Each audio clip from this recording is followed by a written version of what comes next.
हाय, आपके साथ मैं हूँ Surabhi Sharma. India TV YouTube channel subscribe करिए, बेल आइकन दबाएं। आप देख रहे हैं इंडिया टीवी, आपके साथ मैं हूं मीनाक्षी जोशी। 12वीं के बोर्ड एग्जाम रद्द होने के बाद सुप्रीम कोर्ट से बड़ी खबर आ रही है। सुप्रीम कोर्ट ने सीबीएसई और आईसीएसई को 2 हफ्ते में छात्रों के असेसमेंट के नियम तय करने का आदेश दिया है। सीबीएसई और आईसीएसई ने छात्रों के नंबर देने का फॉर्मूला तय करने के लिए ज्यादा समय की मांग की थी, लेकिन सुप्रीम कोर्ट ने कहा कि छात्रों के असेसमेंट के ऑब्जेक्टिव पैरामीटर्स 2 हफ्ते में फाइनल किए जाएं। अब सुप्रीम कोर्ट में 2 हफ्ते के बाद फिर से सुनवाई होगी। संवाददाता गौनिका अरोड़ा हमारे साथ इस खबर पर जुड़ी हुई हैं। सुप्रीम कोर्ट ने सीबीएसई को 2 हफ्ते का वक्त दिया है और इस 2 हफ्ते के वक्त में उनको मानकों को तय करना है। गौनिका, बिल्कुल मीनाक्षी, ऑब्जेक्टिव बेस्ड कैसे असेसमेंट किया जाएगा उसको लेकर सुप्रीम कोर्ट ने अब सीबीएसई और आईसीएसई से जवाब मांगा है और आईसीएसई से भी पूछा है कि आखिर आपकी आगे की क्या योजना है। जैसे कि सीबीएसई ने अपना पैटर्न अपनाया है कि एग्जाम्स को कैंसिल किया है, कि आईसीएसई भी वैसे ही करेगा। इसके अलावा जो याचिका करता है, एक और याचिका कोर्ट में डाली गई है जिसमें यह कहा गया है कि जो तमाम राज्य हैं, जो भी बाकी के जो राज्य बचे हैं जिन्होंने अभी तक एग्जाम्स को कैंसिल नहीं किया है 12वीं के, वो भी आगे एग्जाम्स को कैंसिल करे ताकि वहां के छात्र भी ऐसे किसी खतरे में ना आए कि कोविड के कारण उन्हें बाहर एग्जाम्स देने के नजारा पड़ रहा है। जिस पर कोर्ट ने अभी फिलहाल याचिकाकर्ता से कहा है कि आप थोड़ा पेशेंस बनाए रखें, अभी ज्यादा जल्दबाजी इन चीजों को लेकर ना हो। पहले जिस तरीके से सीबीएसई ने अपने 12वीं के एग्जाम्स को कैंसिल किया है, वो कैसे ऑब्जेक्टिव तरीके से कैसे असेसमेंट करते हैं, उस चीज को पहले कोर्ट में पेश होने दीजिए। हालांकि सीबीएसई की तरफ से 4 हफ्ते का वक्त मांगा गया था, लेकिन कोर्ट ने अभी सिर्फ 2 हफ्ते का वक्त दिया है। 2 हफ्ते बाद इस मामले की सुनवाई दोबारा होगी और सीबीएसई को यह बताना है कि कैसे ऑब्जेक्टिव बेस्ड असेसमेंट जो है वो स्टूडेंट्स का किया जाएगा। ये सारी रिपोर्ट 2 हफ्ते बाद कोर्ट में फाइल की जाएंगे और उसके बाद आगे क्योंकि कई राज्य ऐसे हैं जो अब तक एग्जाम्स को कैंसिल कर चुके हैं 12वीं के, लेकिन कई राज्य ऐसे हैं जिन्होंने अभी ये पहल नहीं की है, उसको लेकर भी 2 हफ्ते बाद इस चीज पर विचार किया जाएगा। लेकिन फिलहाल कोर्ट को जानकारी आज दे दी गई थी कि केंद्र सरकार ने फैसला ले लिया है कि सीबीएसई के 12वीं के बोर्ड के एग्जाम्स कैंसिल होंगे और अब आगे जो 2 हफ्ते बाद सुनवाई होगी उसमें अब आईसीएसई आईसीएसई क्या फैसला लेता है वो भी बताया जाएगा और सीबीएसई कैसे ऑब्जेक्टिव बेस्ड असेसमेंट करेगा वो भी बताया जाएगा और फिर कोर्ट आगे विचार करेगा कि आखिर राज्यों को किसी तरीके का निर्देश देना है या फिर राज्यों की तरफ से क्या इन 2 हफ्तों में फैसला लिया जाता है। जी, शुक्रिया गौनिका पूरी जानकारी के लिए। 12वीं की बोर्ड एग्जाम कैंसिल होने के बाद अब छात्रों और पेरेंट्स के सामने बड़ी टेंशन यह है कि आगे क्या होगा। 12वीं के बाद कॉलेजेस में एडमिशंस कैसे किए जाएंगे और मेडिकल इंजीनियरिंग के छात्र कैसे कंपटीशन की तैयारी करेंगे। हमारे साथ स्कूलों के प्रिंसिपल और डायरेक्टर्स जुड़ रहे हैं, हम उनसे बात करेंगे, चर्चा करेंगे, लेकिन उससे पहले आपको दिखाते हैं कि कैसे टीचर्स और पेरेंट्स के सवालों का खुद प्रधानमंत्री मोदी ने जवाब दिया है। माउंट आबू स्कूल की प्रिंसिपल ज्योति अरोड़ा ने कहा है कि मौजूदा समय में 12वीं के एग्जाम को रद्द करने का प्रधानमंत्री का फैसला स्वागत योग्य है। बच्चों की शारीरिक और मानसिक हेल्थ की फिक्र को प्राथमिकता देने का भी स्वागत है। इसके जवाब में प्रधानमंत्री मोदी ने कहा कि छात्रों के स्वास्थ्य और उनकी सलामती हमारी सर्वोच्च प्राथमिकता है। टीचर सरबजीत दलजीत सिंह ने कहा कि 12वीं के एग्जाम को रद्द करने के फैसले के लिए प्रधानमंत्री का शुक्रिया। दलजीत सिंह ने प्रधानमंत्री मोदी को कहा है कि वो नेक आदमी है और एक बार फिर उनका धन्यवाद। इसके जवाब में पीएम मोदी ने कहा कि शिक्षकों ने पिछले 1 साल में शानदार काम किया है। छात्रों का सपोर्ट करने के लिए शिक्षकों की मैं सराहना करता हूं। नए माहौल में भी शिक्षा को जारी रखने के लिए टीचर्स का धन्यवाद। एक पेरेंट वेंकट रंगन थिरुमलाई ने कहा कि एग्जाम रद्द होने से मैं खुश हूं और मेरी चिंता खत्म हुई है। छात्रों की सुरक्षा और मानसिक दबाव के लिहाज से यह सबसे अच्छा फैसला है। इसके जवाब में प्रधानमंत्री मोदी ने कहा कि छात्रों के लिए पिछला साल काफी अस्त व्यस्त रहा। छात्रों को दोस्तों से दूर और घर में सिमट कर रहना पड़ा। मौजूदा समय में यह सर्वश्रेष्ठ और छात्रों के हित में फैसला है। तो प्रधानमंत्री नरेंद्र मोदी ने जवाब दिए हैं, उससे हम ये समझ सकते हैं कि छात्रों की सुरक्षा, उनकी हेल्थ इस वक्त सरकार की प्राथमिकता है। हमारे साथ ग्लोबल इंटरनेशनल के डायरेक्टर प्रमोद शर्मा जुड़े हुए हैं और साथ ही रायन इंटरनेशनल स्कूल से हमारे साथ ममता नड्डा जी जुड़ी हुई हैं। आप दोनों ही मेहमानों का स्वागत है इंडिया टीवी पर। ममता जी, अब सवाल तो ये खड़ा होगा कि रद्द तो हो गए हैं एग्जाम्स, लेकिन अब असेसमेंट किस आधार पर होगा, कैसे होगा? क्योंकि 12th बहुत क्रूशियल होता है, इसी के रिजल्ट के आधार पर कॉलेजेस तय होते हैं। आप बिल्कुल सही कह रही हैं, पर सिचुएशन की डिमांड थी कि एग्जाम्स को रद्द कर दिया जाए। अगर रद्द किए गए हैं तो हमारे को इस सिचुएशन को डील भी करना है।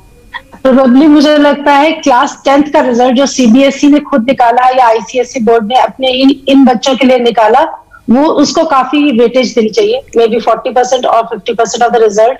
उसके बाद क्लास 11th में बच्चों ने जब स्ट्रीम अलॉटमेंट हो गई तो उसके हिसाब से कैसे परफॉर्म किया उसको वेटेज देनी चाहिए, और कुछ वेटेज देनी चाहिए जो बच्चों ने अभी पढ़ाई की है क्लास 12th में।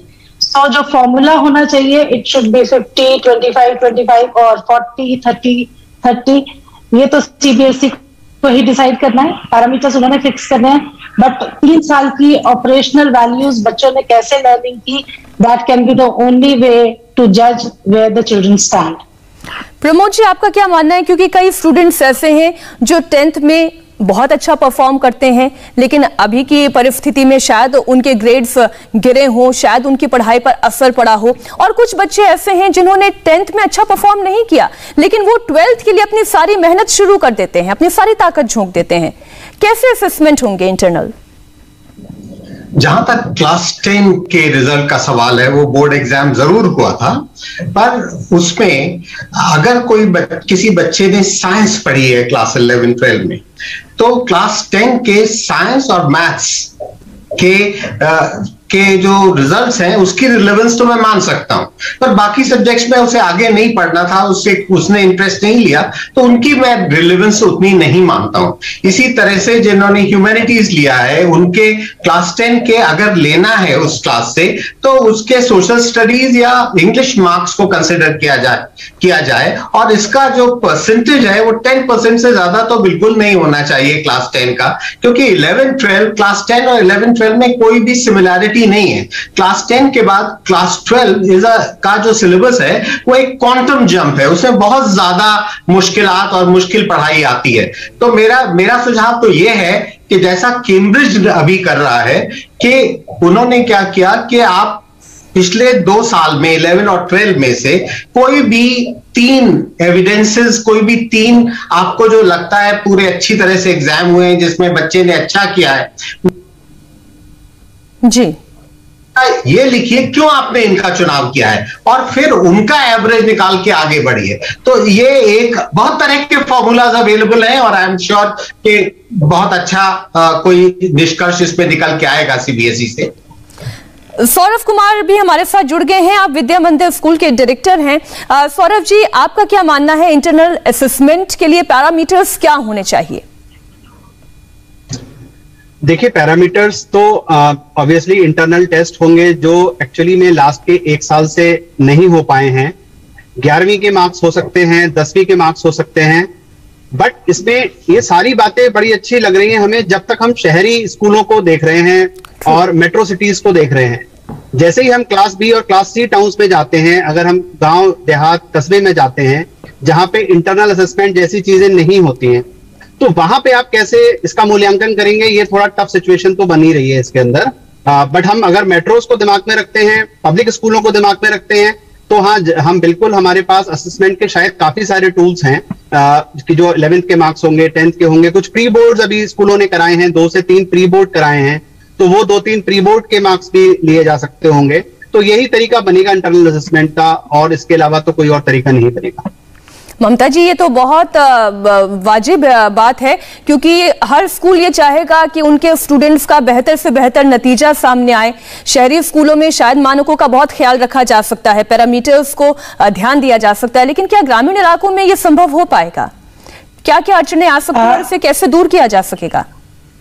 ये सबसे बड़ी प्रॉब्लम है, इसीलिए हमारे को क्लास 10th को कंसिडरेशन देनी ही पड़ेगी, क्योंकि वो सीबीएसई का बेंचमार्क था, वो आईसीएसई बोर्ड का बेंचमार्क था। तो हमें 10th के मार्क्स को कहीं ना कहीं वेटेज देनी पड़ेगी।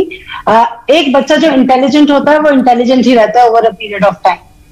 रिजल्ट्स चेंज होते हैं, सब्जेक्ट्स चेंज होते हैं, लेकिन बेसिक नॉलेज नहीं चेंज होती है। बच्चा 10th के बाद 11th 12th में बहुत बड़ी साइंस नहीं पढ़ता, बहुत सारा सब्जेक्टिव नॉलेज नहीं गेन करता। ऑफ कोर्स क्योंकि वो सब्जेक्ट्स इंपॉर्टेंट होते हैं तो वो करता भी है, उनमें मेहनत भी करता है, बट जब हमारे पास कोई सोल्यूशन नहीं है, कोई रेजोल्यूशन नहीं है, तो आपको कीपिंग की गांव में या ग्रामीण एरियाज में क्या होगा, तो हमारे को कहीं ना कहीं अपने 10th के मार्क्स की वेटेज को बढ़ाना ही पड़ेगा।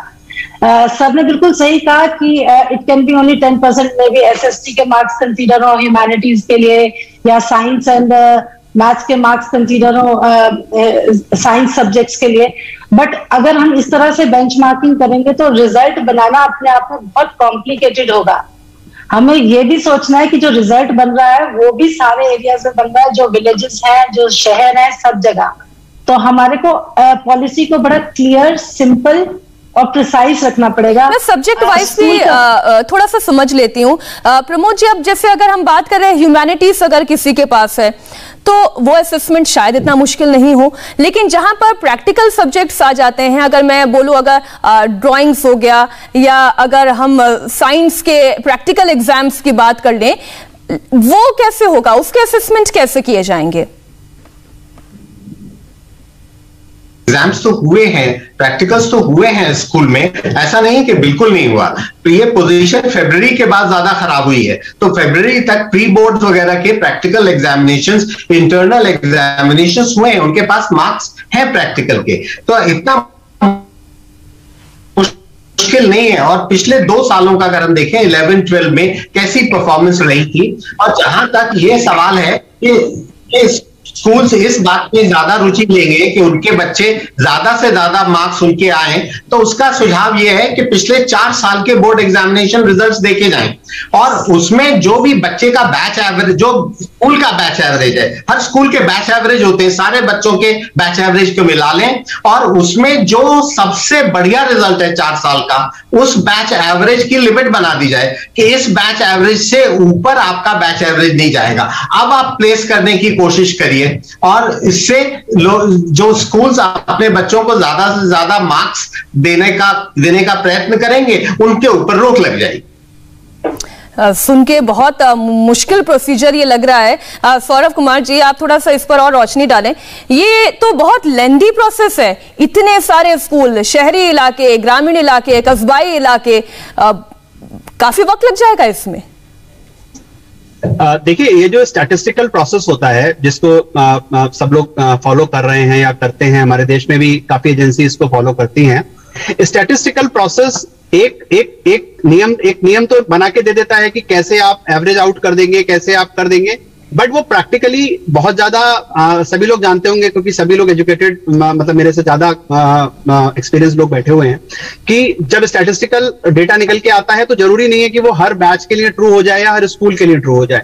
अभी इसमें सबसे बड़ी कॉम्प्लिकेशन जो आने वाली है वो ये आने वाली है कि हम अभी कोई भी मानक देके हम बच्चों को मार्क्स तो दे देंगे, लेकिन जब यूनिवर्सिटी एडमिशंस की बात आएगी, और खासतौर से जो टॉप कॉलेजेस हैं हमारे देश के, चाहे दिल्ली यूनिवर्सिटी का सेंट स्टीफेंस हो, SRCC हो, या क्राइस्ट कॉलेज बैंगलोर हो, प्रेसिडेंसी कॉलेज कलकत्ता हो, या जब हम फॉरेन यूनिवर्सिटी की बात करेंगे, तो वहां पर हम इसको कैसे जस्टिफाई करेंगे कि किस बच्चे का जो है एडमिशन यहां पर होना चाहिए, किसका नहीं होना चाहिए, क्योंकि कैसे वो मानक तय करे जाएंगे, क्योंकि ये बहुत कॉम्प्लिकेटेड होने जा रहा है। अभी ये इतना इजी नहीं है जितना इजी ये लग रहा है कि हमने सिर्फ एग्जाम कैंसिल करके कर दिया। लेकिन ममता जी, जो बात सौरभ जी कह रहे हैं उससे मैं एक बात और आगे जोड़ के, अब अगर यूनिवर्सिटीज एंट्रेंस पहले मार्क्स के आधार पर दे देती थी, अगर यूनिवर्सिटीज ही अपना एक एग्जामिनेशन कंडक्ट कर दे तो कैसा रहे?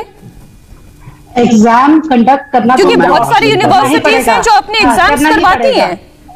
तो आपको इसको 50-50% वेटेज पे लेना पड़ेगा। यूनिवर्सिटी को CBSE के रिजल्ट को या ICSE बोर्ड के रिजल्ट को 50% वेटेज, और 50% weightage to be given to the entrance exams. अगर हम यूनिवर्सिटीज आउटसाइड इंडिया बात करते हैं ना, वो खाली हमारे बेंचमार्क मार्क्स जो हम CBSE में ग्रेड्स आते हैं उनको कंसीडर नहीं करते, वो बच्चे का सोशल वर्क, बच्चे की बाकी चीजों को भी कंसीडर करते हैं। तो आई डोंट थिंक कि फॉरेन यूनिवर्सिटीज में इतनी प्रॉब्लम आएगी। प्रॉब्लम्स हमारे को अपनी कंट्री में ही आएंगी, जो हमारे बेंचमार्क कॉलेजेस हैं उनको एडमिशन लेने में, इन बच्चों का, कि थिंकिंग की CBSE का result is a benchmark, no, उनको अपने एंट्रेंस एग्जाम्स भी कंडक्ट करने पड़ेंगे, मे बी ऑनलाइन या जैसी भी सिचुएशन होगी, बट रिजल्ट ऑफ CBSE और ICSE has to be definitely considered. Pramod ji, आप इसमें कुछ ऐड करना चाहते हैं? मैं ये कहना चाहता हूं कि भाई जैसे हमने जैसा कहा जा रहा है कि बहुत मुश्किल हो जाएगी ये प्रोसेस, इतनी मुश्किल नहीं है, क्योंकि हर स्कूल को अपने 100-200 बच्चों का ही तो रिजल्ट बनाना है, और उसमें मदद के लिए आसपास के स्कूल के और अध्यापक आ सकते हैं, और जो रिटायर्ड प्रिंसिपल्स उस इलाके में रह रहे हैं वो भी, चूंकि ये नेशनल कॉज है, उनको इनवाइट किया जा सकता है, वो भी ऑडिट करने में मदद कर सकते हैं, अपने अनुभव का लाभ दे सकते हैं। तो इतना मुश्किल नहीं है। और जितनी यूनिवर्सिटीज बाहर की हैं वो तो बहुत जगहों पे प्रेडिक्टेड ग्रेड्स की वजह से ऑफर्स आ चुके हैं ऑलरेडी बच्चों के पास, उनको बस एक रिजल्ट चाहिए और उस रिजल्ट की बेसिस पर वहां एडमिशन हो जाते हैं। हमें अपने मुल्क में ज्यादा दिक्कत है, क्योंकि वहां पर बहुत ज्यादा बच्चों की भीड़ है और बहुत ज्यादा बच्चे अच्छे, कुछ ही यूनिवर्सिटी के कुछ ही कॉलेजेस में सारे लोग एडमिशन चाहते हैं, ये प्रॉब्लम है। बिल्कुल, खास तौर पर सौरभ जी, जहां पर कट ऑफ कई बार तो हम देखते हैं 99.7 तक कट ऑफ जा रहा है। अब ऐसे कट ऑफ को मीट करना, असेसमेंट करना और फिर अपने लिए कॉलेज तय करना, मुझे ये लग रहा है कि छात्रों से ज्यादा टेंशन तो अब टीचर्स की, प्रिंसिपल्स की और सीबीएसई पूरे बोर्ड की है, क्योंकि उन्हें उनके आधार पर, उनके असेसमेंट के आधार पर ही बच्चों का भविष्य तय होगा। सौरभ जी। तो बेसिकली अब जो प्रॉब्लम है वो स्कूल से हटके यूनिवर्सिटीज की हो गई है कि यूनिवर्सिटी अपना एडमिशन कैसे लेंगे, ये यूनिवर्सिटी को डिसाइड करना है। मैं ममता जी की बात से काफी हद तक सहमत हूं कि वेटेज लिया जा सकता है, 50% वेटेज बोर्ड का ले लिया जाए और 50% कोई और एंट्रेंस करा लिया जाए या कोई और एग्जाम करा लिया जाए, जिसके बेस पे जो है वो यूनिवर्सिटी जो है एडमिशन ले सकती है। और फॉरेन यूनिवर्सिटी की बात भी जो लोग कह रहे हैं बिल्कुल ठीक है, प्रेडिक्टिव स्कोर्स पर एडमिशन होते हैं, पर वो प्रेडिक्टिव स्कोर जब आप एडमिशन अपना ऑफर एक्सेप्ट करते हैं तब आपको एक्चुअल अपनी मार्कशीट देनी होती है। तो बस वही है कि स्टूडेंट टीचर कनेक्ट कितना है कि वो उसको वो प्रेडिक्टिव स्कोर अब रियलाइज होंगे या नहीं रियलाइज होंगे। ममता जी, अब यूनिवर्सिटी की टेंशन से एक बार फिर निकलकर हम उन पैमाने पर आ जाते हैं, मानकों पर आ जाते हैं जिसके आधार पर किसी स्टूडेंट का भविष्य तय होगा, उसके मार्क्स तय होंगे। अब हम एक बार फिर से इस पर चर्चा करते हैं कि अगर मान लीजिए 10th में किसी बच्चे का रिजल्ट बहुत अच्छा रहा, लेकिन बीते इन 1.5-2 सालों में वो डिप कर गया, ऐसे में प्री बोर्ड से क्या सबसे ज्यादा आउटकम आप निकाल सकेंगे? प्री बोर्ड के असेसमेंट से ज्यादा पता चल पाएगा? क्या प्री बोर्ड की मार्किंग को ज्यादा वेटेज देनी चाहिए? नहीं, प्री बोर्ड की खाली मार्किंग को वेटेज नहीं देनी है, हमारे को प्रैक्टिकल्स के वेटेज को भी इंपॉर्टेंस देनी है, बिकॉज प्रैक्टिकल लर्निंग के लिए 20 या 30 मार्क्स होते हैं आउट ऑफ 100 क्लास 12th में, और उसकी कंसिडरेशन भी रखनी पड़ेगी। और बहुत सारे स्कूल्स में प्रैक्टिकल्स हो चुके हैं और बहुत सारे स्कूल्स में अभी प्रैक्टिकल्स इन बिटवीन थे, कुछ हो गए कुछ नहीं हुए। तो एवरेज आउट करके उस बेसिस पे बच्चे ने अगर 5 में से 2 सब्जेक्ट के प्रैक्टिकल्स दे दिए, उस प्रैक्टिकल्स के बेसिस पे उनके प्रैक्टिकल मार्क्स कैलकुलेट होने चाहिए। क्योंकि अगर बच्चा एक सब्जेक्ट में एक्सीलेंट है तो दूसरे सब्जेक्ट में 0 आउट नहीं करेगा, वो थोड़ा बहुत ऊपर नीचे वेरिएट कर सकता है, लेकिन ऐसा नहीं होगा जिसके 30 मार्क्स आ रहे हैं प्रैक्टिकल में, दूसरे सब्जेक्ट में उसके 10 नंबर भी नहीं आएंगे, ऐसा नहीं होता है। The child is good, he is good for everything. तो वो सारी चीजों को कंसीडर करना है। प्लस स्कूल में और उनके टीचर्स को बेसिक नॉलेज होती है कि बच्चे किस स्टैंड पे आते हैं। इफ वी टॉक, सीबीएसई का रिजल्ट जो होता है एक बच्चे के लिए ब्लाइंड गेम हो जाता है स्कूल के लिए, ये बच्चा टॉप करेगा ये नहीं करेगा। लेकिन टीचर के पास वो बच्चा 2 साल से पढ़ रहा है तो उसको आइडिया होता है कि कौन सा बच्चा एक्सीलेंट है, कौन सा बच्चा एवरेज है और कौन सा बच्चा एक्सेल कर सकता है। प्रैक्टिकली कौन बहुत अच्छा है, थियोरेटिकली में भी वो इतना अच्छा ना हो। तो ये तो टीचर्स को कुछ बैलेंसिंग तो होगी ही। तो रिजल्ट के बेसिक पैरामीटर्स तो सीबीएसई को ही डिफाइन करने पड़ेंगे, क्योंकि अगर एज ए स्कूल हम डिसाइड करेंगे, I will think for my children, I will not think of children of the country as a whole, right. और हमें अभी गांव के स्कूल्स, शहर के schools, grade 2 cities, grade 3 cities सबको कंसिडर करना है। तो एक बेंचमार्क सेट करना पड़ेगा। और क्लास 10th के रिजल्ट से पहले भी सीबीएसई ने एक हमारे पास परफॉर्मा भेजा था, वी हैड टू गिव, हमने कौन कौन से एग्जाम कंडक्ट किए हुए हैं, हमने किस जजमेंट पे अपना 10th कंडक्ट किया था, तो उसी के बेसिस पे पैरामीटर्स डिजाइन हुए थे।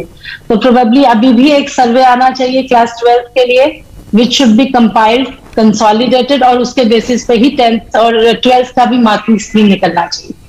प्रमोद जी, आपके पास क्या पैरामीटर है? आप अब मैं एक एक करके आप तीनों से यही सवाल पूछूंगी। ममता जी ने बता दिया कि कैसे असेसमेंट होना चाहिए। प्रमोद जी, आप क्या कहेंगे, कैसे असेसमेंट होना चाहिए?